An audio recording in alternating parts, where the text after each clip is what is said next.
देखो आपके सामने ही बच्चे रियाजी के पहाड़े बनाने पर बहस करेंगे। सबसे पहले कौन अपने ख्यालात बयान करेगा? क्या आपको पहाड़ा बनाने का तरीका आता है? बताइए कैसे बनाते हैं। पहले स्टार्टिंग में 2 को 2 से जमा करते तो 4 बनता है।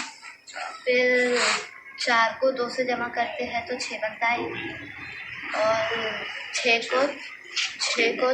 6 में 2 जमा करते हैं तो 8 बनता है। 8 में 2 जमा करते हैं तो 10 बनता है। 10 में 2 जमा करते हैं तो 12 बनता है।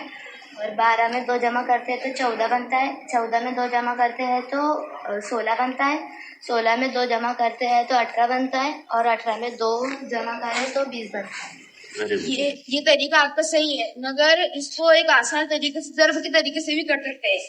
जैसे कि आपने 2 का पहाड़ा लिया तो 2 ज़र्ब 1 2, 2 ज़र्ब 2 4, 2 ज़र्ब 3 6, 2 ज़र्ब 4 8, 2